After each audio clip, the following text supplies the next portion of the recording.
So, it's Daggerheart Day. Somehow I made it and I didn't explode.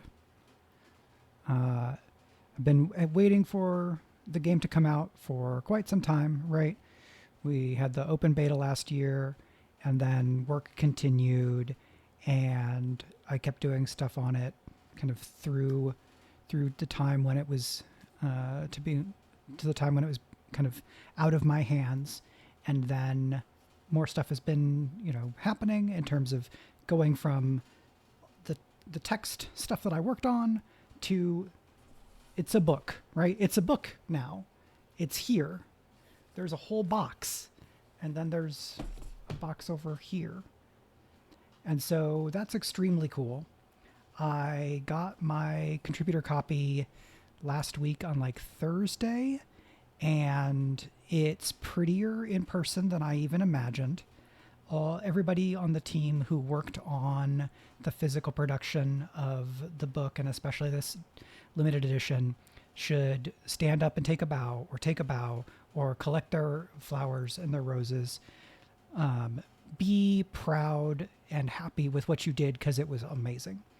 And I can be very effusive there because I don't get to claim responsibility for that, right? That was not my success, right? It is other people's success that I celebrate. Hello, Tom.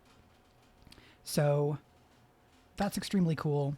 There's going to be streams later today at a stream at 4 p.m. Eastern, 1 p.m. Pacific, with where Darrington and Critical Role are going to be kind of celebrating the launch of the game, and there will be some additional announcements. I genuinely don't know what all is going to be involved there, and that's fine. I'll just get to watch and find out when all of you do. Right? I know some things, but I don't know necessarily all the things that would be discussed at such a moment. So I also get to enjoy the anticipation that many of you might have in this moment. If you're watching later, you may have already watched that video from Critical Role and Darrington Press, and that's fine.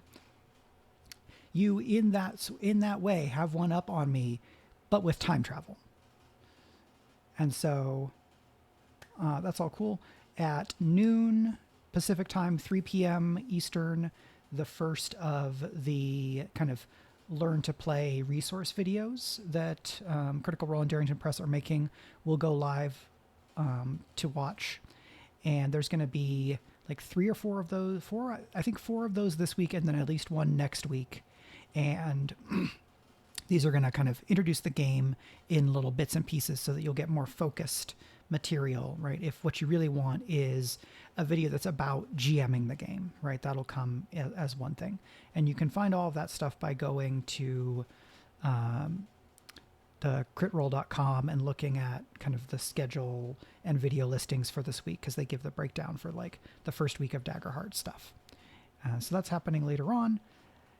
It's not those times yet, and early afternoons is a good time for me to stream, and I have been bouncing off the walls basically since, well, to varying degrees for some time, but definitely since yesterday. I did not sleep very well, and it has everything to do with the fact that I was too excited about today being the release day. I'm actually totally fine between the fact that I have some caffeine and because I'm so excited. So what we're going to do today is I'm going to be overwhelming and overwhelmed with excitement. And then I'm going to talk some about Daggerheart as a game and some of my experiences with the game, not experiences that you see on the screen here for adversary experiences, my experience working on the game as a designer. And then depending on how things are going and how much energy I have and what folks are interested in, I thought we could take a look at some of how adversaries and environments work.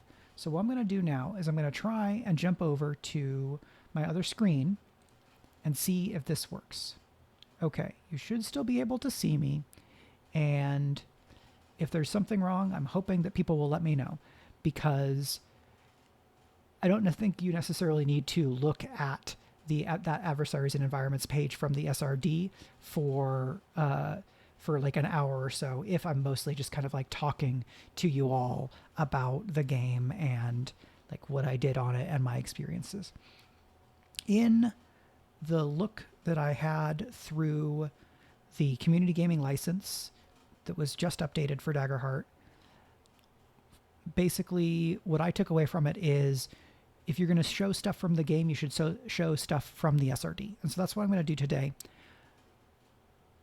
I don't know that that's necessarily the only like viable interpretation of the community gaming license. That's just the one that represents my understanding in the moment and is the safest thing for me to do, right? Like I would love to show you some stuff from Five Banners Burning and from Colossus of the Drylands, the two campaign frames that I worked on, including some of the amazing art, but I'm not certain that it's okay for me to do that in this moment using that license. So I'm going to hold off on that. I'm going to keep being in touch with folks at Darrington as the kind of promotional process goes on and see if there's things where it makes sense for me to get like specific approval to like show things off or something like that.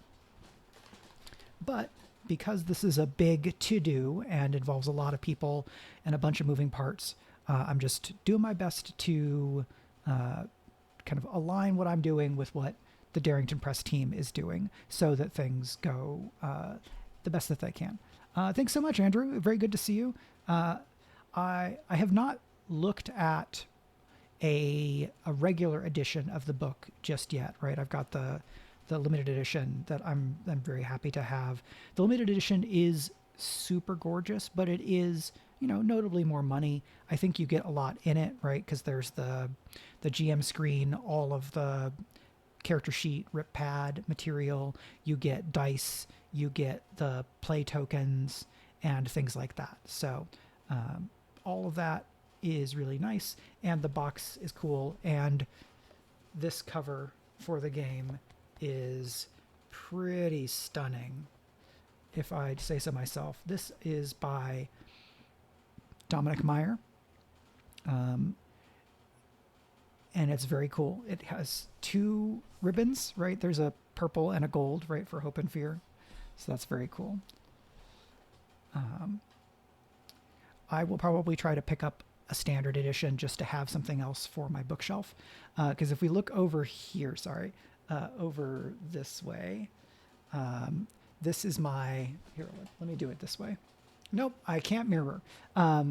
So right here is my brag shelf, right? This is like stuff I wrote. And you can see the limited and standard editions of Candela Obscura there. So those are like more normal sized books. This collector's edition of Daggerheart is so big.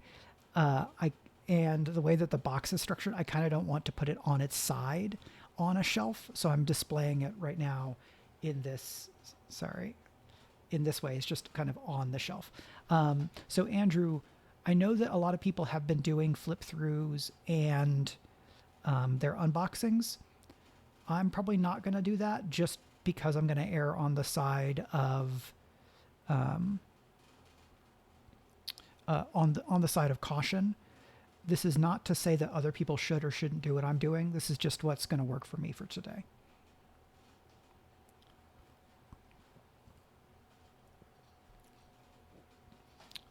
So let's see. I'm in this funny place where I have a million things to say, and so it's hard to know which thing to start with.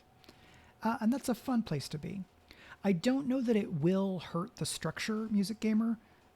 I just don't know that I want to do it, right? It's a very sturdy box, but there's a lot of stuff in there. So my inclination is to have it kind of lie horizontally rather than being upright on its side. But that's just what I'm doing for right now, right? The contributor copy is right here, and then the copy that I ordered is over on the shelf, because I wanted, right, if I'm going to have the deluxe copy, I'd love to be able to use the deluxe version, or the limited version, sorry, is I think the actual terminology. I want to be able to use the limited version. And so to have one that is like the kind of shelf copy to archive to look nice for the rest of my life, right? Then that's going to be a separate one. And then I'll probably pick up a standard edition, which I'll either then use as like a traveling copy or just have on my shelf, because when I make stuff and it has multiple editions, I would love to have at least one of each edition for just for completeness' sake. So that's kind of how I'm approaching it. It demands a full altar. You're extremely right. If and when I move or create a more specific dedicated studio and not just the view from my computer desk in my office, I think like if I unpacked or unboxed like a whole limited edition and had it set up like it was the like online ad, that would be very cool and funny. Right, there's the beacon candle, right? You can get candles from the Critical Role shop, or I can just have a whole thing.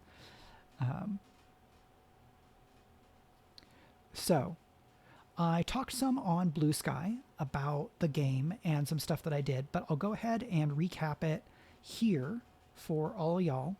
And then I want to talk some about some of my favorite bits of the game that I worked on and some of my favorite bits in the game in general. And then at the end, I will also try to remind myself to talk about ArvCon, but I'm going to plug it here because next Monday, I'm trying to type and speak at the same time. Next Monday, I am going to be GMing a charity one-shot of Daggerheart for the Damon Runyon Cancer Research Foundation, I believe is the full name.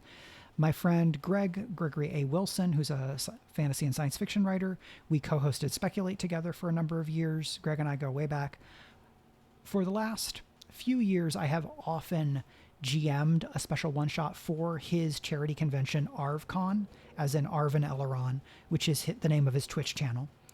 And ArvCon is a weekend-long marathon to raise funds for the Damon Runyon Foundation. And a few of the scientists who are fellows, right, their work is supported by the Damon Runyon organization. Several of those fellows are going to be interviewed over the course of the weekend to kind of learn about them and the research and the work that they're doing as kind of scientists and scholars. And then on Monday, they're going to come back and I'm going to run this game for them, right? I've been talking with them already some to do a bit of setup because we have 3 hours and I want to both get their characters set up and have some relationships and get into play, do a few scenes of, actual play and learning the game and exploring and having fun and doing all of that. Like doing Care Gen 2 play in 3 hours is tricky unless people already know the game, because there's a lot of places, I think, in Daggerheart where you want to take the time to think about how different parts of your character are connected, and we want to leave space for people to bring their own creativity to the character, right? You're going to answer your background questions. You're going to work with people to figure out your connections with other player characters. Usually, in my experience, in my opinion, usually we want some people playing Daggerheart, we want to have everybody at the table customize and bring something to the setting. Even if you're using a campaign frame, you might adjust it, whether that is some content calibration of what you do and don't want in the game, or whether it's tweaking some parts of how the setting is built or modifying your rules or whatever, right? Campaign frames and Daggerheart more broadly are built to be something that you make your own. And here's where I will flag again that this is not an official stream. This is just me talking. If I say something that seems to contradict what you see in the rules, or something that Spencer Stark says, or something that Critical Role or Darrington Press says, like, just go with what they said. These are my interpretations of things. I don't want to get in problems. Intentionality so campaign frame.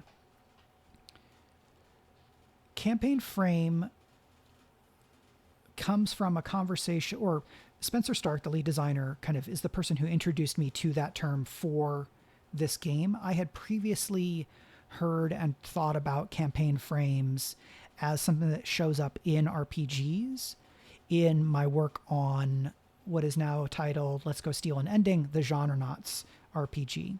So a campaign frame in Daggerheart is, here again is like unofficial language. Think about it like, if you're about my age, you may have gotten the little pill dinosaurs where it's a little pill, and then if you put it in water it like turns into a dinosaur sponge. I think of campaign frames as kind of like those little pills, right? They have a label and they tell you this is what you're going to get, but you have to add your own water, right? You're bringing your own creativity and your own ideas and your own preferences, and then it will kind of grow and take the full shape, right? A campaign frame is more like a capsule or a jump start or like a sourdough starter, right? It's intentionally incomplete with space left for you to bring your own ideas to it, and built so that when you bring your own ideas to it, that is how it grows to the size that you need it to be. Yeah, so right, there's a bunch of different ways of presenting material to players, per Music Gamer's comment. Right, you have like, here's a full campaign book, right? Cool, it's 300 pages. It's going to take you, in whatever fantasy adventure game, characters from the beginning of their careers to the end of their careers, and here's a specific plot that you're going to play through. A lot of people do that. A lot of people do homebrew, where the world is fully created by the GM or created by the GM and the players, and things are really kind of more organically built. A campaign frame is meant to give you something to start with that you can then tweak and adjust and implement in a way that works for you and your table. And these were built as something to help tables and players and GMs who didn't want to or did not feel as aligned with just doing everything themselves.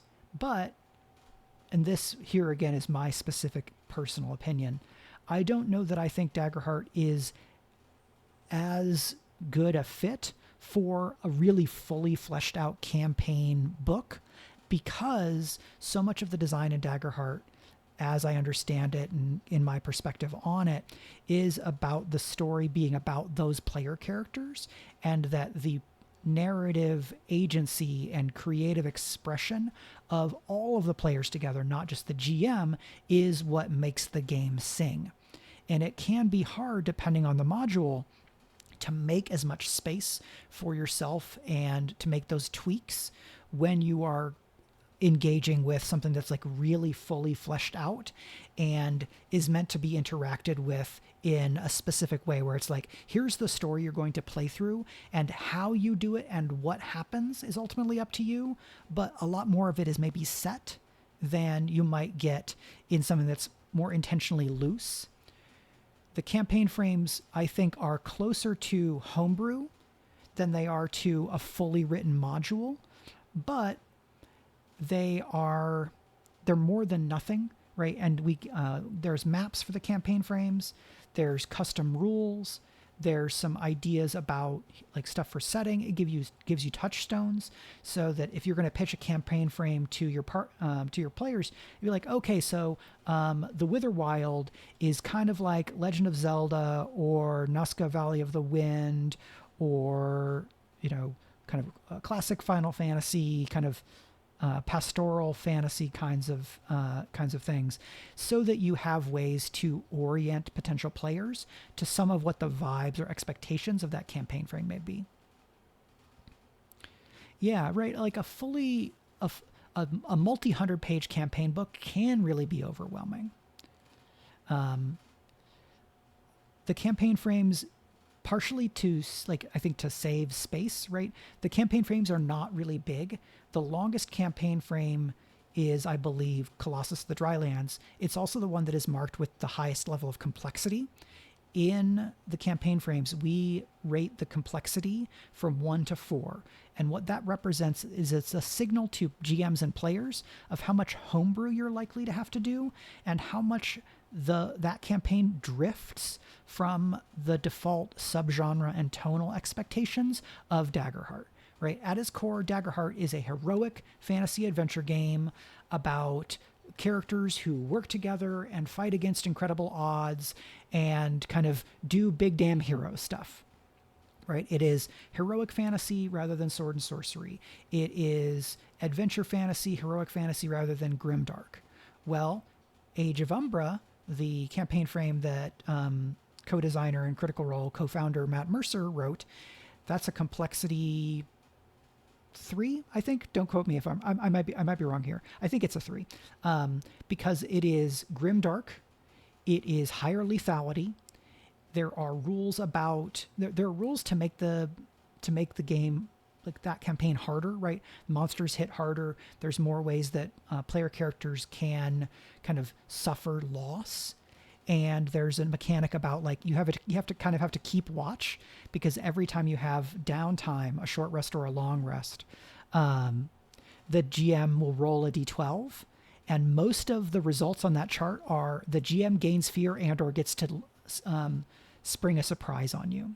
And so what you do is the player characters take a downtime action that is keep watch, and if you for each keep watch action, the player that did it with their character gets to roll a d12, and if they want, they can replace that d12 that the GM rolls with their roll. Right, we were going to get ambushed, but I was keeping watch and I saw it coming, and so we avoid that thing. Right, and it means that the players have to be more proactive in avoiding these threats, and it serves as a tax on their downtime action economy. Right, because you only get 2 downtime actions per rest, short rest or long rest. And if any given rest, 1 to 3 player characters are spending an action on keep watch, those are actions they are not going to get to spend on other things that would let them recover resources. And so it's another way that the mechanics and theme of that campaign frame act in concert together. And that's really one of the big bits of special sauce for me in why I think campaign frames are cool. It's not that people couldn't do that on their own. I think it's more that the campaign frames are designed to be pretty transparent so that when you read them, it is inspirational. Like, oh, here's a way I could tweak my game. Or, oh, so this is how what I read then shows up in the mechanics. And it kind of reinforces the idea that when you're building out your campaign, whether you're adjusting a campaign frame or you're making something of your own, the mechanics and the fiction, right, the story and the world of the story should mirror each other, feed into each other, and support one another. And so in the campaign frames, we have the kind of special mechanics for any given campaign frame that are there to enable and reflect what is happening and what the vibes and the fiction are of that campaign frame. Yeah, Music Gamer, I hear really good things about Age of Umbra. I am a Souls fan. I'm not as much a grimdark dark fantasy fan in my RPGs, but I know that this is like a big passion of Matt's, and I'm really excited to see him bring that campaign frame to life, because I hope that it will then also be illustrative and a inspiration for people to create their own campaign frames and use them. So Andrew asks, what were your biggest areas of contribution? Yeah, so I worked on the book for a long time, so I've touched a lot of different parts of the book. The core mechanics were pretty much always already in place by the time I came on, but I did a lot of work on developing adversaries, and even more so with environments, the kind of stat blocks for the moment or space that your characters are in, right? In a given scene, you might have an environment that is a local market.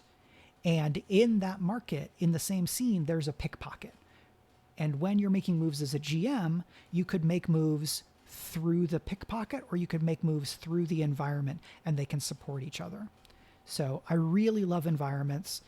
It's a part of the game that I had a lot of a hand in, and I'm really proud of that work. Kind of not just what I did, but what it became in collaboration with other people. And I feel like environments, the way that we do them feels distinct from a lot of other ways that I've seen, especially narrative games or games that are kind of between narrative and really crunchy, ways that I've seen those games provide structure for using the space and moment that you're in. I'm not going to claim that it's like 100% singular because I think there's a lot of influences on environments, but I think we found a really good implementation that I'm proud of. So that's a big one for me. I wrote some chunks of other chapters, especially chapters 2 and 3. I wrote some parts there. I did a lot of the examples of play. And then I wrote the Five Banners Burning campaign frame kind of solo with, notes from people and support from editors and things, right? I'm not the only person who touched it, but I was the kind of only principal designer. And then I was one of 4 designers on, Colossus of the Drylands, which is the complexity 4 campaign frame. That's the last one, kind of the biggest, most wildly diverging campaign frame. And I'll go over each of them real quick as well. So Five Banners Burning is a political and military epic fantasy campaign frame. The 2 biggest touchstones for that are Game of Thrones, specific, like both the books and the show. But I read the books before I watched the show, right? So it's hard for me to not have the influence from the books show up. So it's Game of Thrones and Avatar: The Last Airbender. And early on in the process of doing campaign frames, I was talking with Spencer Stark, and he had kind of sketched out, here are the types of campaign frames I'm thinking. Which one of those are you most interested in doing? And having created and been the lead writer of Born to the Blade, which is a serial, like an epic fantasy serial that I pitch as Avatar: The Last Airbender meets Babylon 5 with magic dueling diplomats. Because I'd done that, and because I love political fantasy and kind of faction work, I kind of pitched, hey, I think I could do a really good job with this political one, right? And so I started working on it, and I was working on Five Banners Burning as Spencer and Rowan and other folks were developing what is a campaign frame, right? And so we were sending notes to back and forth, and what campaign frames came out of both, like me working on Five Banners Burning initially, and then other folks mostly working on the Witherwild, and then other things as well. But it was kind of like a rapid back and forth, or we're like, I was looking at, like, oh, that's a really good section that we should have. I'm going to add a section like that, right? It was going back and forth. And so that was really cool. The other campaign frame that I worked on, my involvement was kind of later, and the campaign frame came later, right? Five Banners Burning was in the beta. And I think at least the last 1 or 2 releases, they've kind of bled together since we've left the beta behind. I have a pretty solid sense of what 1.5 was, but then it gets a little bit more smooshed together. So Colossus of the Drylands is a weird Western giant monster campaign frame, right? So it's a sort of Western-inspired setting with a magical material called Essentia. And then you get sort of like a techno-fantasy magic tech, but you've got guns and weird fantasy mounts, and the big thing in that is the colossi themselves, because the 2 biggest touchstones for Colossus of the Drylands, as I remember them, are Red Dead Redemption 2 and Shadow of the Colossus, the PlayStation game, right? And in Shadow of the Colossus, you have these like super giant monster beings. Oh, thanks for coming by, Andrew. Good to see you.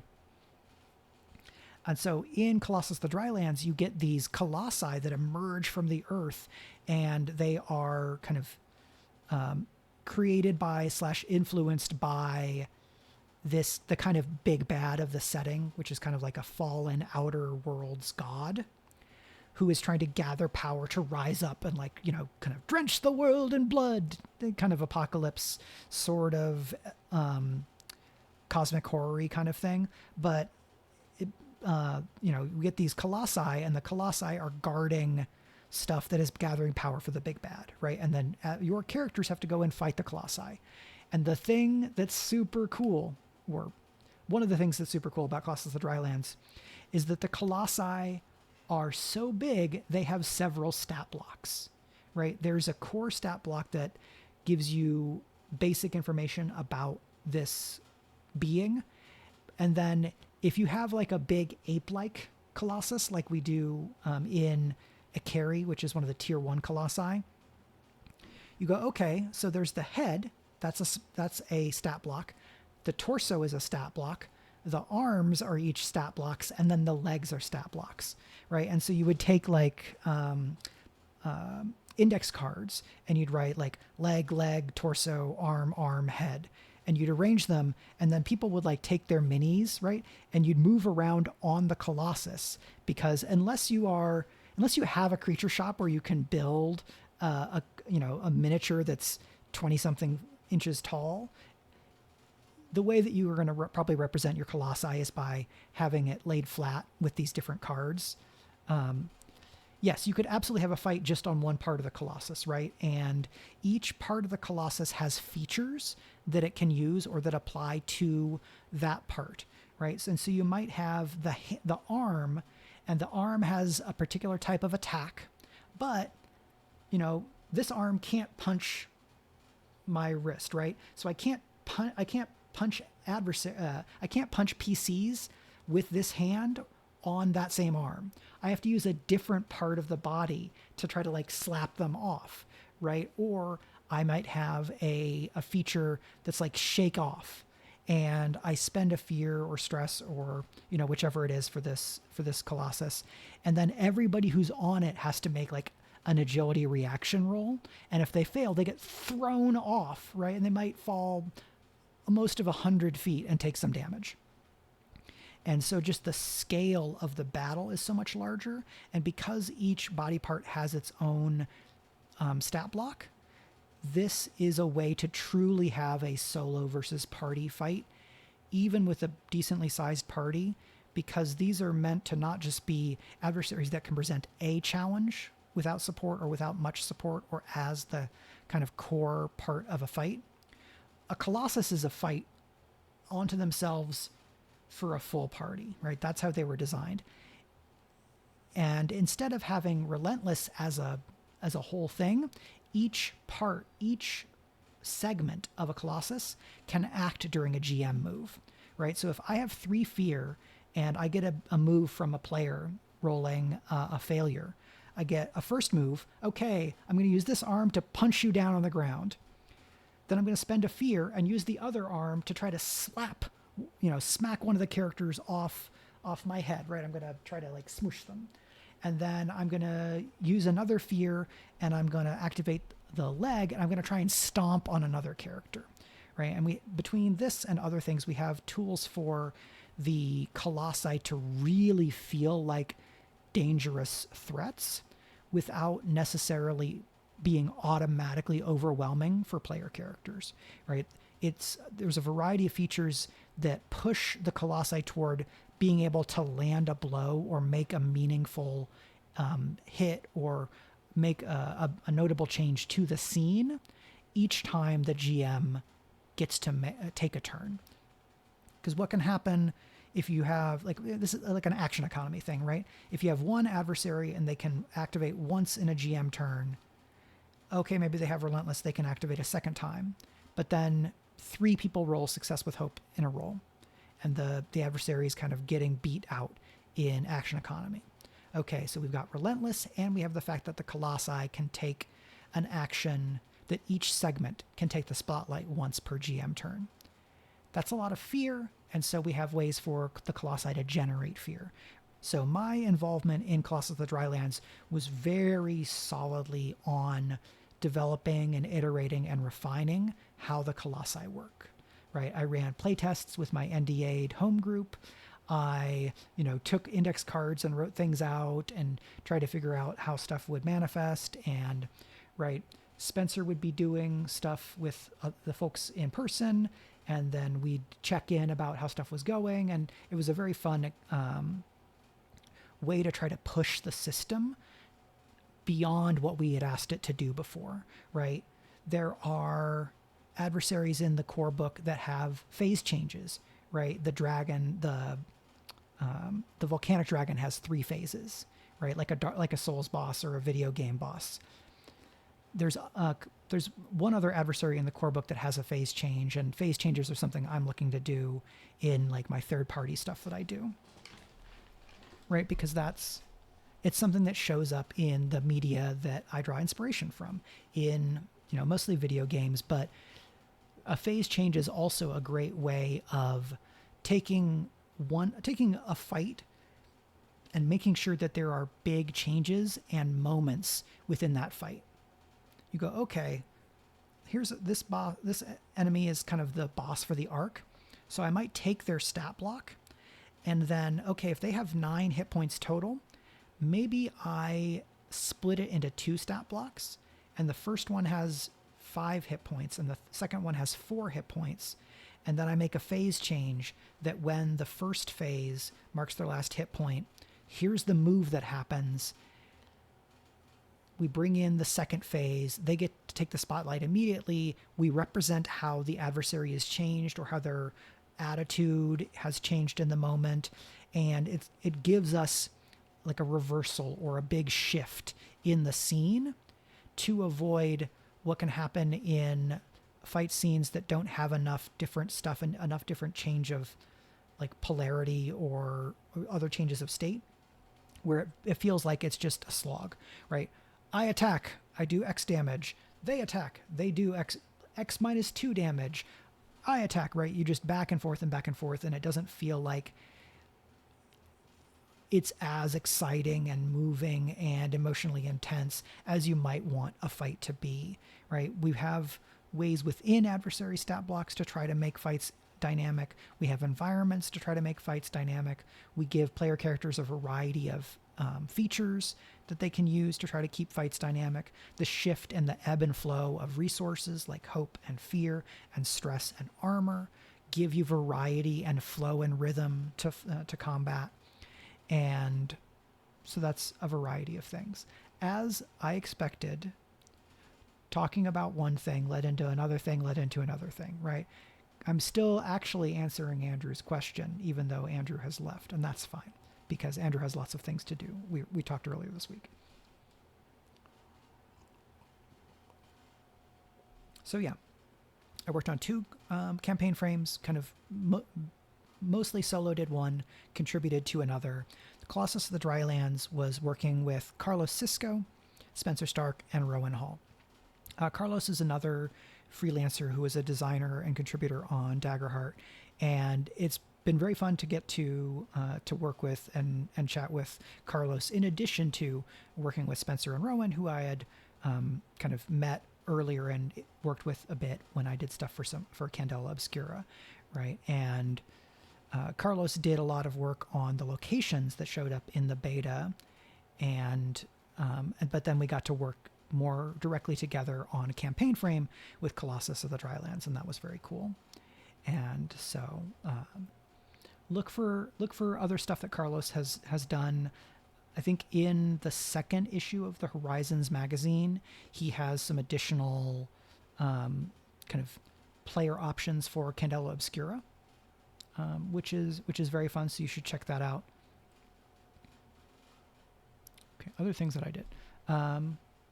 That's really the big stuff, right? It's adversaries and environments, those campaign frames, the adventures, right? I'm credited as an additional designer on the Sablewood Messengers, right? Spencer was the lead designer on Sablewood Messengers. I was an additional designer on it, along with Rowan Hall, right? The staff designer at Darrington Press, right? They have 2 staff designers. Spencer is senior game designer, I believe is his official title. Rowan Hall is game designer, and Spencer was the lead designer on Daggerheart. So the Quick Start Adventure, right, this is going to ship alongside the beta, which it did, to be like, hey, if you don't want to dive into the full manuscript, literally just print this out, put it down at your table with the people you're going to learn the game with, and it's going to walk everybody through stuff together, right? I'm really happy with how that came together as a learning document that is shared between the GM and the player, right? That everybody kind of gets to learn together, and it teaches you the game as it teaches you how to teach the game as it teaches the game in a certain way, I think. And then I was tapped to be the lead designer of Marauders of Windfall, which was last year's Gen Con adventure. Oh no, TPK! Wow. I'm guessing that was the last fight, Music Gamer?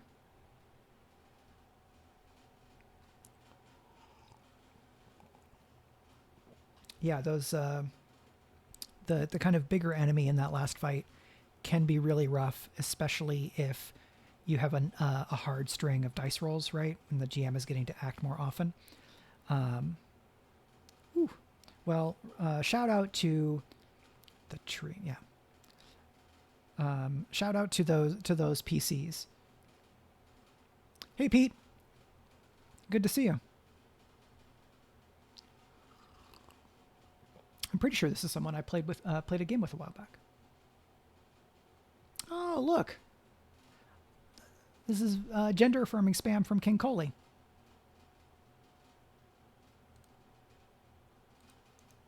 How do I moderate this? I'm just going to jump over to another thing.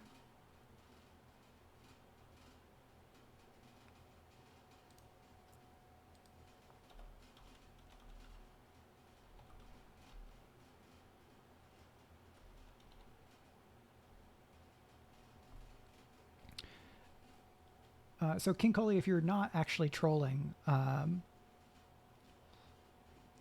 not a woman. I'm non-binary. I appreciate the compliment. If you're not trolling, then it's all cool. Hang out. The first comment I took to potentially be like spam or a troll, and I apologize if that's not the case. We're not playing Daggerheart today. I'm just talking about the game because I worked on it, and since the game is out today, I now have permission to talk about more about what I did in the game and to talk about the game in its final version.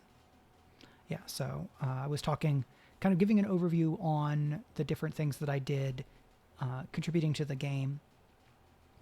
And okay. Now I think I'm going to switch to my other screen, and you should see. No, Skinny Pete, this is just my office. I live with my wife, and we have a little dog. But fortunately, because I work from home, I have an office where I can stream and not kind of force other people to like sneak around or walk behind a green screen. So here I have the Daggerheart SRD system resource document, I believe is what SRD stands for in this case.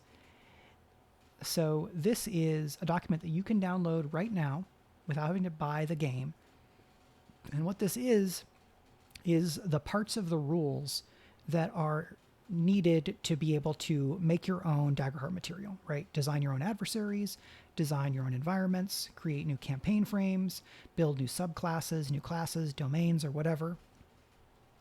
If you are going to do those things and use the community gaming license that Darrington Press has, you work from the SRD.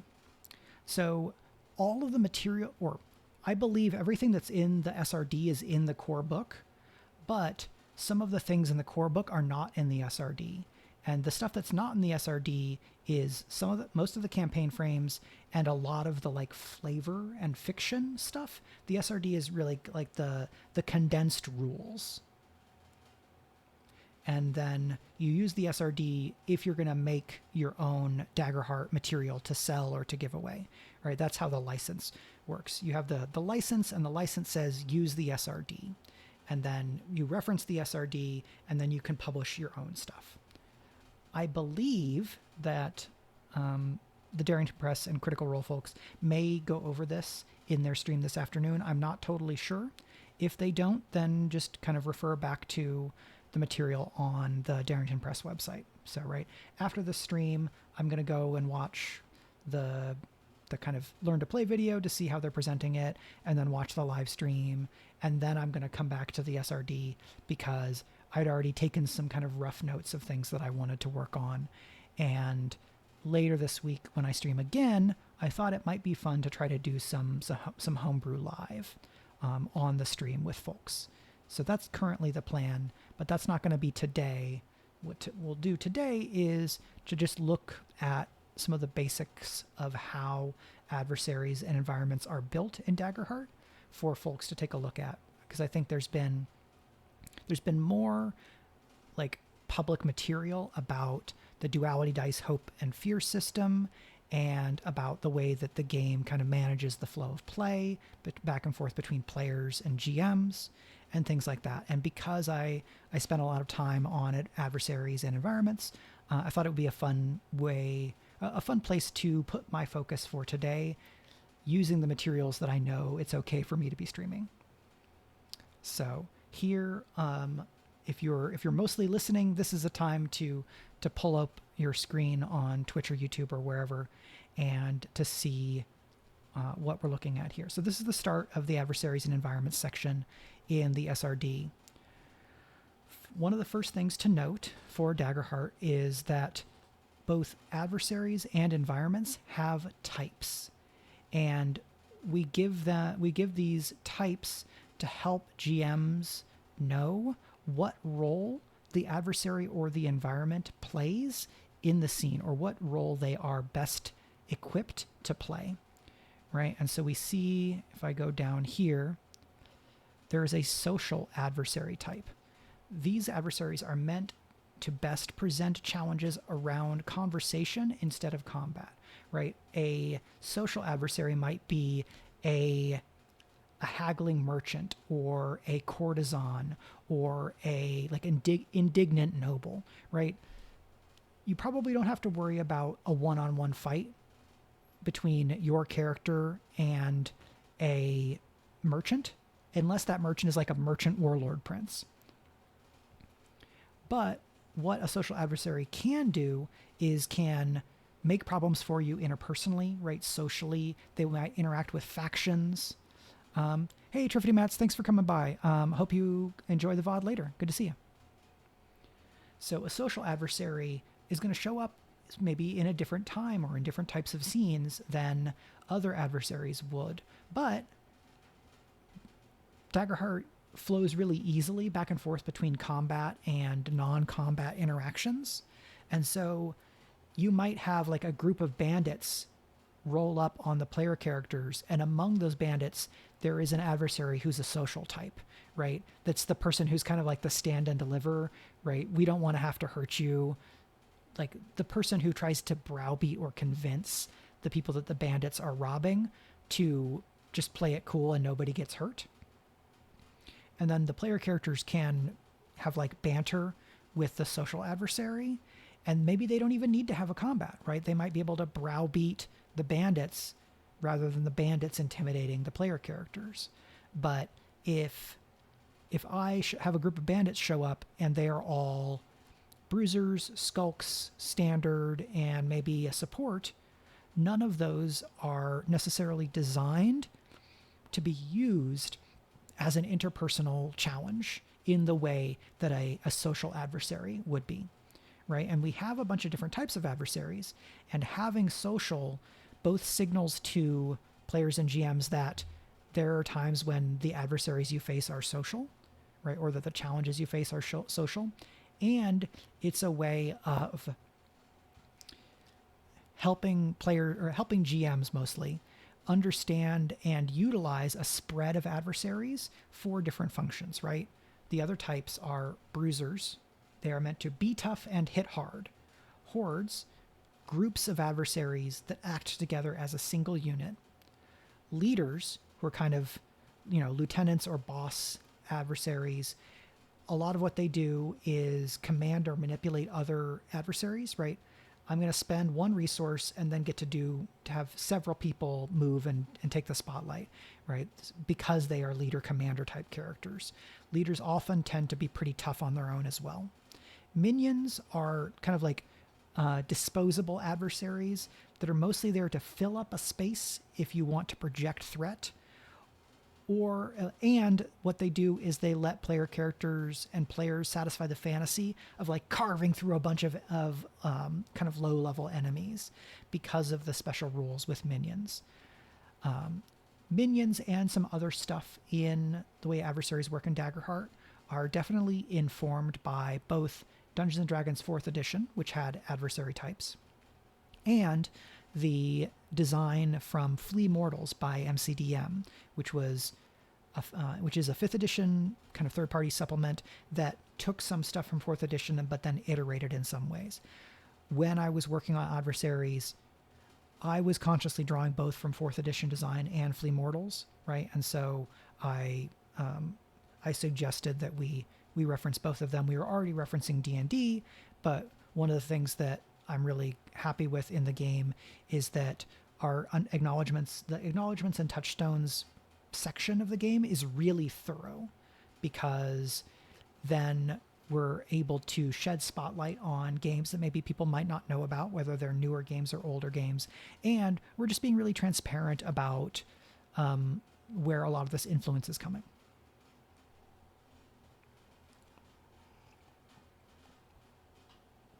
So the other adversary types include ranged, right? They are meant to be a threat at distance. They're probably not tough close up. Skulks, which are kind of like sneaky or unobtrusive adversaries they're mostly about isolating a player character to hurt them a bunch or to try to capture or immobilize them, right? To separate a player character from the rest of the group so they become an easier prey or something like that. We already talked about socials. Solos are adversaries that are much tougher and are meant to be some level of a solid threat just on their own. In the book, there is a battle point system that was developed, and in that you may often have more adversaries than just one solo, but sometimes you don't want every combat to be necessarily the exact same level of threat. So having a solo is more of an individual threat than kind of other types of adversaries, and solos are specifically meant to be able to project a lot of threat just on their own. They frequently have Relentless, which is a feature that lets them activate multiple times during a GM turn, because normally adversaries can only take the spotlight once during a GM turn. That's kind of how the action economy is managed for the GM. So a solo might have Relentless, so they can act several times, or they might have features that will let them generate fear. Fear being the GM's resource they use to take extra moves and to activate especially kind of large scale or notable features or kind of moves that they make. A GM can use the fear moves or the fear features of an adversary or an environment, or they can improvise a fear move, right? Because Daggerheart is the type of game where when the GM makes a move, they're not picking from a menu and going, these are my only options. The way that GM moves are written out in Daggerheart are meant to be illustrative and representative, but not necessarily comprehensive, right? You are not required to only use the moves that are in that section.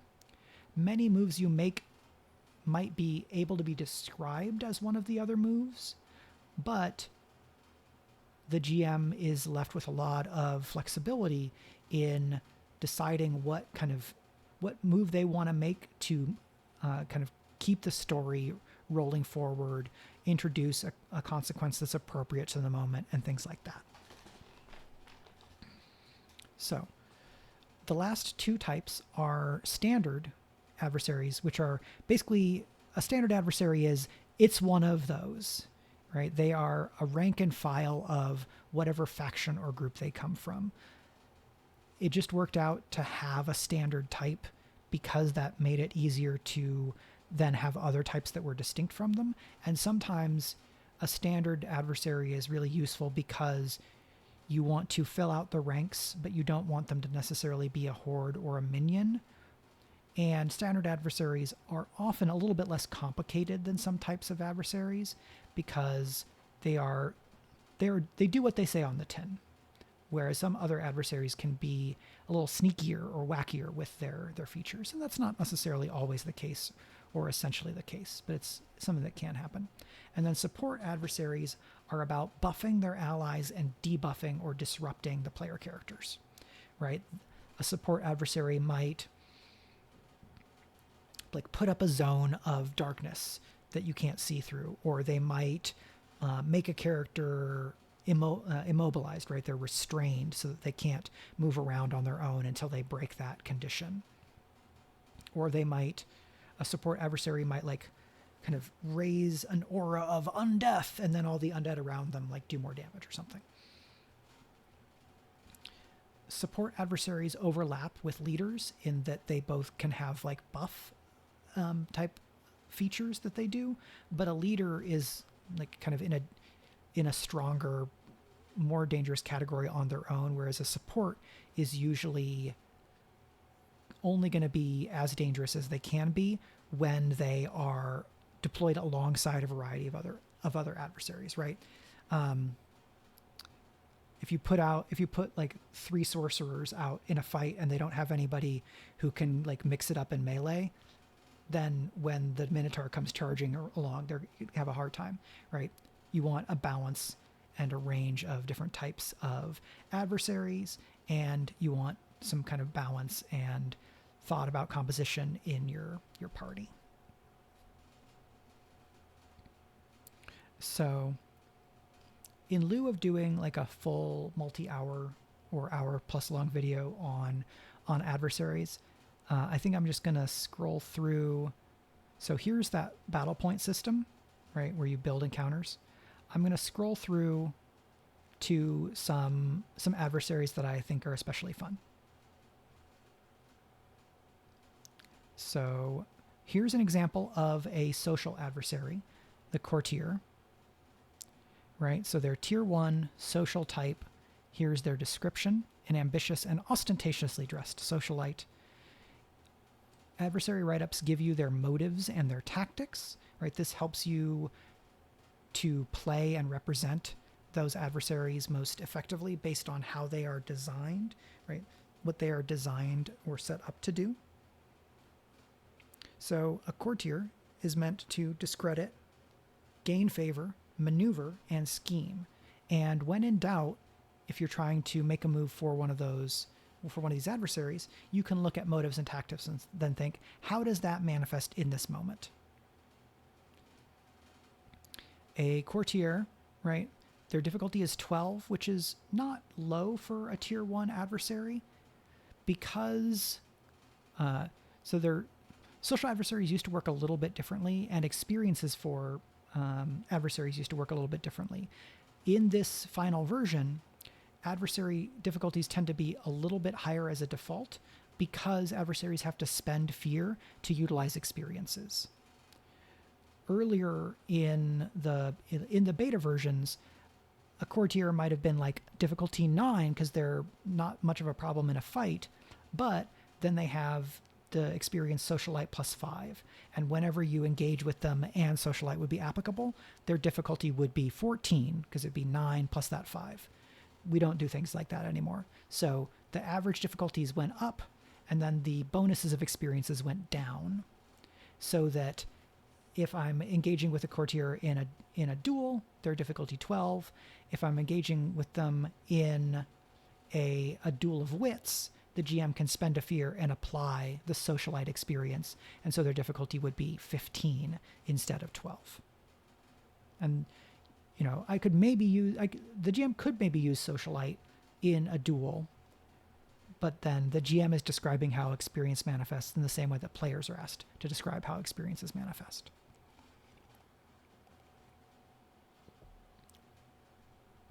And so features that the courtier has: mockery. Action: mark a stress to say something mocking and force a target within close range to make a presence reaction roll 14 to see if they can save face. On a failure, the target must mark 2 stress and is vulnerable until the scene ends, right? This is, okay, what does a courtier do in a scene when they are an antagonist, right? They're going to mock a player character or they're going to mock somebody. And here's a feature that is the thing that they do, right? And so having a full write-up for a courtier means that the GM doesn't necessarily have to improvise that move in the moment when they are kind of running a social scene where it's important to zoom in on that back and forth between the courtier and the player character that they're mocking, right? Then the courtier also has Scapegoat, which is a fear feature. Spend a fear and target a PC. The courtier convinces a crowd or prominent individual that the target is the cause of some current conflict or misfortune, right? A courtier will spin a story that's like, actually, it's this meddling wizard's fault. I heard that before the fire, people saw kind of shimmering purple smoke, and as we clearly saw just now, this wizard's magic takes the form of purple smoke, and so obviously they were responsible for the fire, right? And this is courtier is just like making things out of nothing, but you spend a fear because it's a heavier move that can not just inflict stress and create a vulnerable condition, but that can move like a whole scene or a whole faction's relationship to an individual character. Fear features tend to be kind of bigger, more impactful. They're more like the GM putting their thumb on the scale of the scene.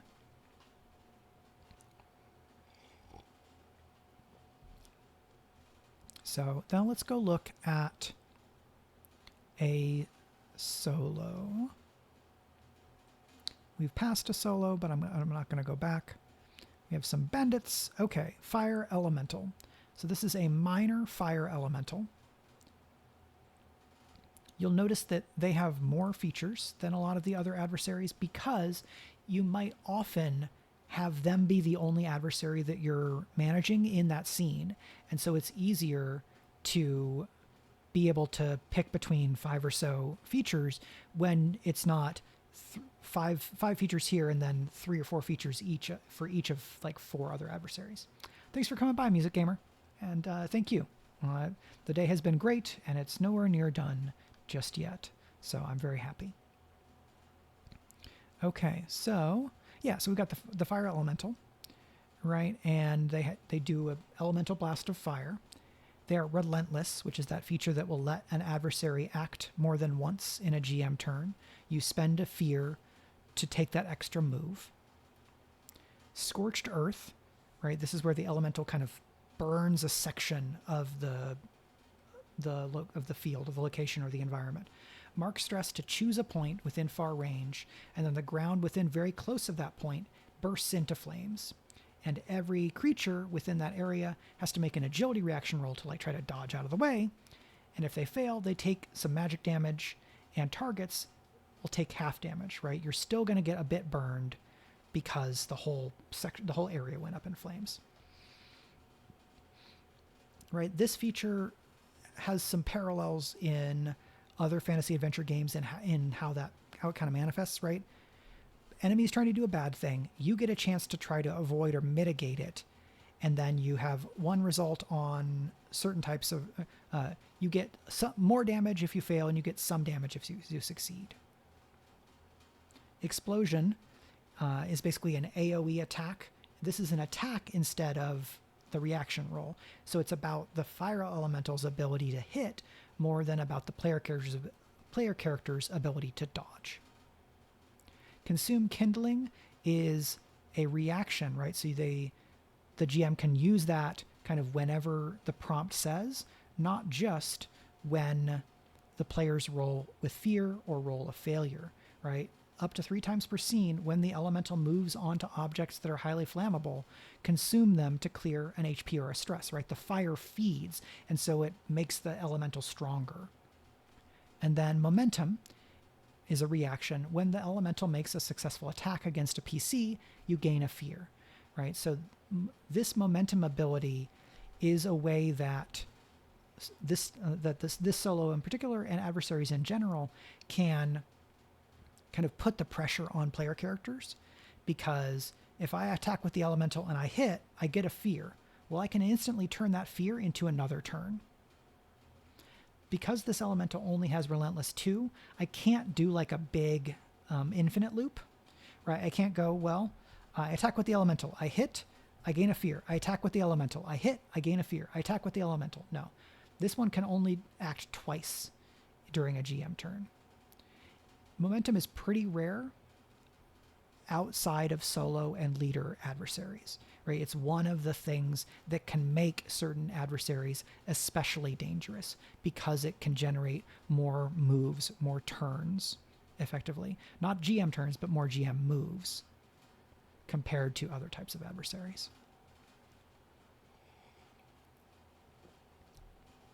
Okay. So I think to spare my voice, I am going to probably just do another little bit about adversaries and then call it there. And then later this week, when I stream again, we'll talk about environments. And so this was tier 1. Now I'm going to zip through and find like a much higher tier adversary. So this is going to scroll pretty fast. Okay, let's go with a Hydra, right? This is a classic mythology-derived adversary monster that shows up in a lot of things, right? In the original Greek myth, there's a very specific history to the Hydra and the way that you have to fight it. This version of the Hydra kind of harkens back to that, but is not a one-to-one. So this is tier 3. There are 4 tiers total, right? So it's higher level.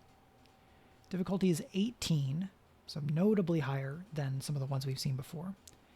And one of the features that is a passive, right, is just kind of always true for a Hydra, is that they begin with 3 heads and can have up to 5. When the Hydra takes major or greater damage, they lose a head, right? You land a good hit and you cut a head off. Regeneration is an action that the Hydra can take. If the Hydra has any marked HP, spend a fear to clear a hit point and grow 2 heads, right? And so you start with 3, you get 1 cut off, then you regenerate and you make 2 more. Okay, but now there's 4, and you cut 1 off and they regenerate, and now there's 5. Well, then how do you stop them, right? Because the regeneration clears hit points, and unless you're consistently hitting major or severe damage, the Hydra is going to be able to have a lot of sustain.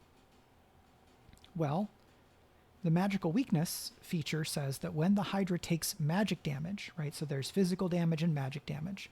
When the Hydra takes magic damage, they become dazed until the next roll with fear, right? The next roll with fear by a player character. While dazed, they can't use regeneration, but are immune to magic damage, right? And so what that will do is, you're fighting the Hydra, you cut a head off, oh no, the heads grow back, and then somebody blasts the Hydra with magic, and you go, hey, wait, the heads aren't coming back. Quick, finish it off. And having those relationships, interactions between those features mean that the player characters are going to have to learn what's happening in the fight and react to it.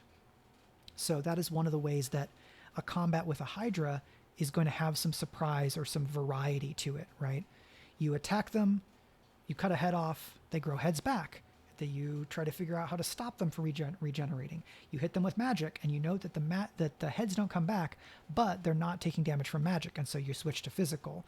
And then somebody rolls with fear, and they can start regenerating again. And right, you have this cycle, almost like sort of like how some boss fights or scenarios can happen in MMOs like Destiny 2 or World of Warcraft. Like raid mechanics, I think, are a really underutilized element or like thread of game design in RPGs, and it's something that that we consciously drew on for some things in Daggerheart. So let's see, I'm just reminding myself here. Yeah, the Hydra has Relentless X, and X is the number of heads. So the more heads the Hydra has, the more times it can act. And so you want to keep managing those heads to reduce the number of times that the Hydra can go, because if the Hydra can go 4 or 5 times and the GM has fear built up, it's going to be a really scary time for you.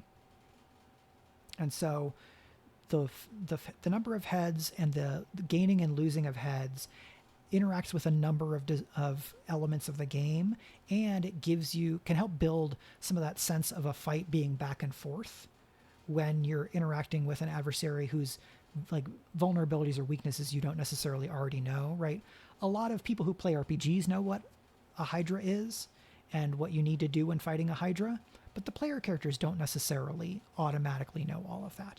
You could make a roll about it, or you could say, or if you're making a roll and you have your ranger and the ranger has the experienced monster hunter, the GM might say, oh, you're a monster hunter? Absolutely, you know how Hydras work. Or you might say, yeah, if you ranger want to make a roll and you want to add monster hunter, that makes all the sense in the world. And then maybe you're gonna give them some information, right? That monster hunter experience, if they utilize it, is going to give them a bonus, make them more likely to succeed. So there is that. We've gone for just a bit over an hour, and I'm hoping to kind of pull this section about adversaries out to be maybe its own thing for folks who are curious to get a little bit more of a close look at adversaries. But I'm also very interested to see how other people are talking about the game, what questions people have, and things like that. So if you have questions about the game, you can find me over at my Patreon. I will put my Patreon in here. Right, so you can ask on one of the posts about Daggerheart on Patreon, or you can find me at Blue Sky.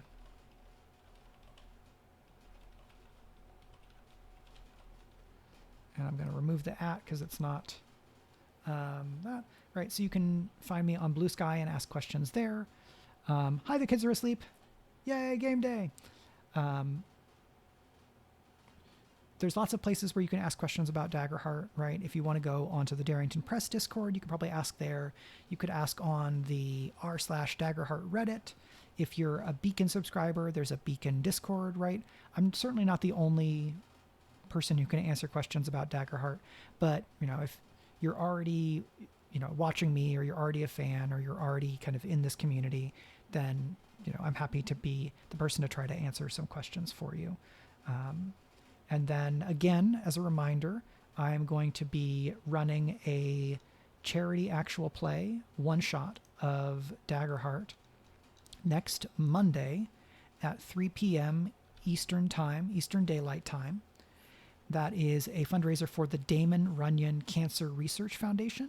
And I'm going to be running the game for some of the scientists who are fellows of that foundation, right? Who are being materially supported by the foundation, as the Damon Runyon Foundation supports kind of really out of the box, big swing thinking and research to try to come at addressing cancer in a variety of ways, right? It's not necessarily just the most straightforward way of treating research. It's thinking really broadly about what types of knowledge will let us approach things in a different way, or create technologies or systems of knowledge that will let the scientific and medical community overall fight cancer in new and better ways. It's a very great organization, and I've had a lot of fun running games for scientist fellows in a number of previous years. So you'll want to find that at twitch.tv/ArvinEleron, which is in the chat. And again, that's going to be on Monday, which is the 26th. And if you're in Baltimore, I will be at Balticon.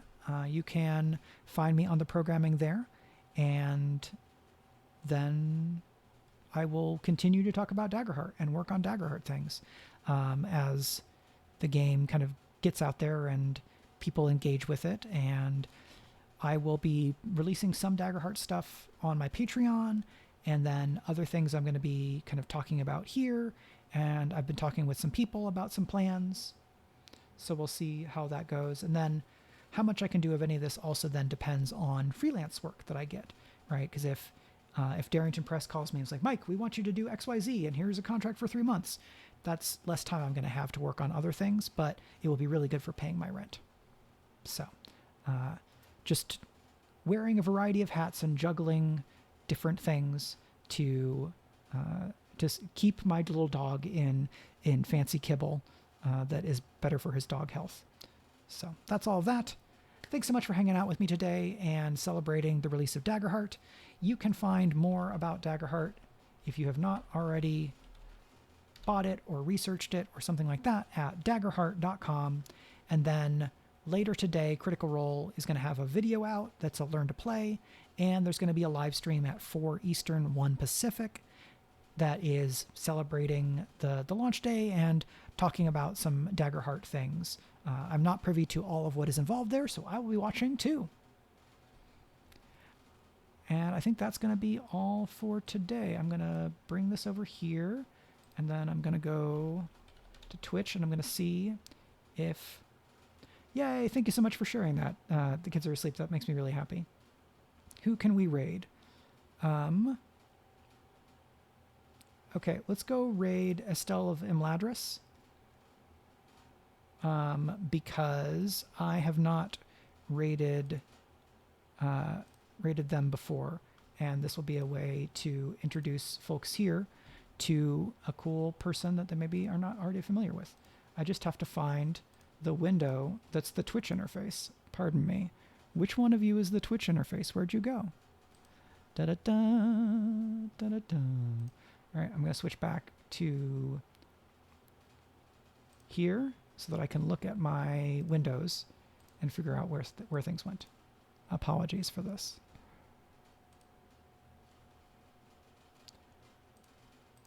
Where did all the things go?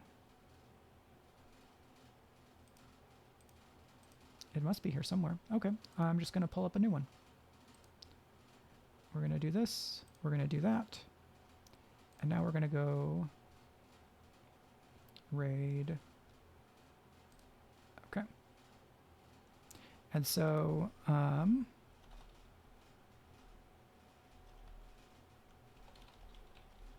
oh, Arv is streaming? Yes, then let's go, let's raid Arv because that will help point people there. Folks should check out Estelle of Imladris. I'm just going to pull the handle so folks can go and check out his stream. He's streaming Marvel Rivals right now. But then we're going to go raid Arv. Thank you. The kids are asleep. That is the sensible thing to do based on ArvCon. Okay. And then you can type Team Turbo is here if you like. They know me over there. Thanks so much for hanging out. Take care.